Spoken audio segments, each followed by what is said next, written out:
Hello Freunde, in this video we are learning negative article in German language.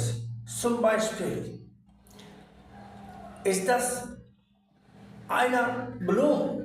Is this a flower? Nein, das ist keine Blume. This is not a flower.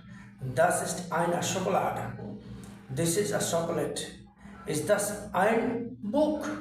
Is this a book? Nein, das ist kein Buch. This is not a book. Das ist ein Handy. This is a mobile. Das sind Sterne. Are these stars? Nein, das sind keine Stars. These are not stars. Das sind balloons. These are balloons. From the 6 examples, we find only 2 negative articles